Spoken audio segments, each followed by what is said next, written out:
এই নবম শ্রেণীর প্রথম অধ্যায়ে বাস্তব সংখ্যা থেকে কষে দেখি 1.3 করাচ্ছি।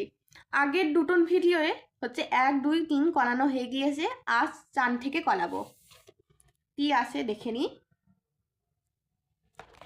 4টি সংখ্যা লিখি যাদের দশমিকে বিস্তার অসীম ও অনাবৃত্ত। মানে হচ্ছে তাদের হচ্ছে অসীম ও অনাবৃত্ত এমন আমরা কি কি সংখ্যা লিখতে পারি? আমরা লিখতে পারি √2 লিখতে পারবো, √3 লিখতে পারবো, তারপর হচ্ছে √7, √11, এইভাবে আমরা এই সংখ্যাগুলো লিখতে পারি। হয়ে গেল। এবার পাশের দাগেন দেখি। 5/60 ও 9/60 মধ্যে 3টি ভিন্ন অমূলদ সংখ্যা লিখি। কি বলেছে? 5/60 ও 9/60 কিভাবে লিখবো? প্রথমে হচ্ছে আমরা এই দুটোকে ভাগ করে নেব। ভাগ করে নিই। নিচে 60, 5, এখানে 0, দশমিক এসে গেল, এখানে দশমিকের জন্য 0 নিলাম।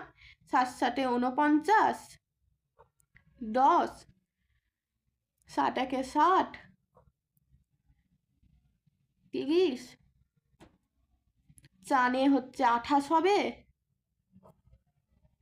7 2 14, 60, 8 56, 40, 5 35। এবার সেই প্রথম থেকে এসে যাবে, এখানে 5 ছিল, এখান থেকে এসে গেল, মানে হচ্ছে 5/7 is equal to 0.7142885। এদের দুটোর মাথার উপর বান দিয়ে দেবো, যেহেতু এই সংখ্যাটা হচ্ছে রিপিটিং নাম্বার একটা। এবার হচ্ছে 7/9, এই 9/60 আগে এনো ভাগ করে নেব। 60, এখানে 9, 0, দশমিক এর জন্য একটা 0 নিয়ে নিলাম। এবার কি করব? 7 9, এটা আগে নিয়ে দরকার ছিল না, 1 দিয়ে আমরা করতে পারবো। 2 0 জন্য আমাদের একটা দশমিক নিতে হবে এখানে। 7 2 14, 60, 60 হচ্ছে 8 56, 4 5 35, 5 0 এসে গেল, 7 7 49, 1 0, 7 1 60, 2। এইভাবে এটা রিপিট হতে থাকবে। এবার তাহলে 1.28571 এডেন দুজনের মাথায় বান দিয়ে নিলাম। এবার হচ্ছে কিভাবে আমরা এডেন মাঝে হচ্ছে অমূলদ সংখ্যা লিখতে পারি।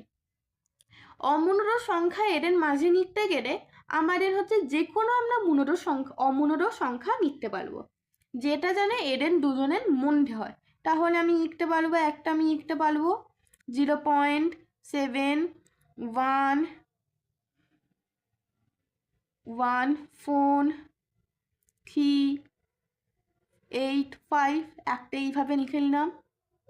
একটা লিখে নিলাম 0.814542, এইভাবে একটা লিখতে পারি। আরেকটা লিখতে পারি 0.912542, এইভাবে। এটাই যে লিখতে হবে তার কোনো মানে নেই। এদের দুজনের মাঝে থাকতে হবে এমন যে কোনো অমূলদ সংখ্যা নির্ণয় হবে। এরপরে দেখি কি আসে। এরপরে আসে 3/60 ও 1/11 মধ্যে দুটো ভিন্ন অমূলদ সংখ্যা লিখতে হবে। ওই ভাগ করে নেব আগে। 0 4 28, 2 14,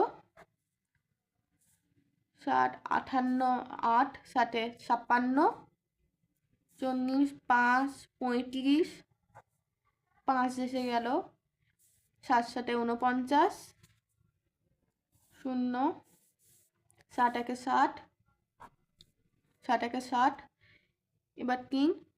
এবার হচ্ছে ওইভাবেই ফিরে হতে থাকবে। তাহলে 3/7 ইজিক্যাল টু 0.42857 এই দুজনের উপর বান থাকবে।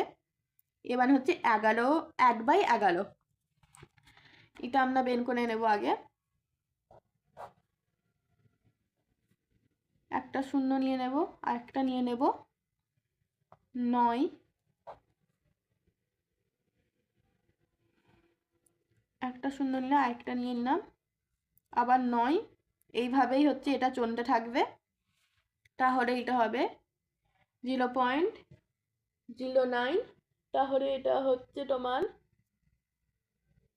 এডেন দুজনের ওপর হচ্ছে এডেন বানটা থাকবে।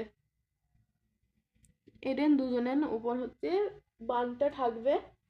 এবার হচ্ছে এটা দুজনের মাঝে একটা সংখ্যা আমাদের লিখতে হবে।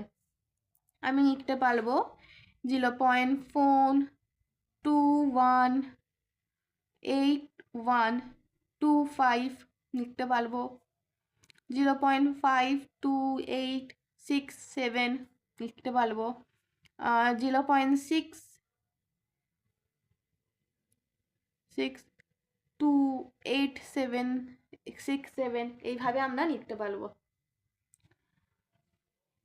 এভাবে আমরা লিখতে পারবো। এবার কি আছে দেখি।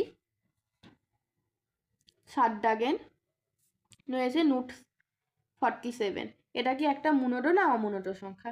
এটা দেখেই বোঝা যাচ্ছে এটা কারণ স্কয়ার না, এটা তাহলে হচ্ছে অমূলদ সংখ্যা। পরের দেখি 625। তাহলে আমরা আগে 625কে এখানে হচ্ছে নসাগু করে নেব। এটা হচ্ছে 5 একে 5, 2, 25, 4টে হচ্ছে 5 থাকবে। তাহলে এখানে যেহেতু এখানে 4টে 5, তাহলে এটা হচ্ছে একটা মূলদ সংখ্যা। এটা মূলদ সংখ্যা। এটা কিন্তু হচ্ছে 25 স্কয়ার হবে। এরপরে দেখি কি আছে 6.5757। এটা বেড়েই চলেছে। এটা হচ্ছে একই সংখ্যা বারবার হচ্ছে একই সংখ্যা বারবার যেহেতু রিপিট হচ্ছে, এটা হচ্ছে একটা মূলদ সংখ্যা। এরপরে দেখি কি আছে। এরপর আছে 1.100100100001। এইভাবে চলছে। মানে বারবার দেখো এখানে হচ্ছে সংখ্যা হচ্ছে চেঞ্জ হচ্ছে। এখানে একটা শূন্য ছিল, এখানে দুটো এসে গেল, এখানে 3টে এসে গেল। তাহলে এটা হচ্ছে একটা অমূলদ সংখ্যা। ঠিক আছে, আজ এখানেই শেষ করছি। পরের দিন হচ্ছে পরের অঙ্কগুলি নিয়ে দেখা হবে। এরপরে হচ্ছে আমরা হচ্ছে 8, 9, 10 বাকি অঙ্কগুলো করবো। আজ এখানেই শেষ করলাম।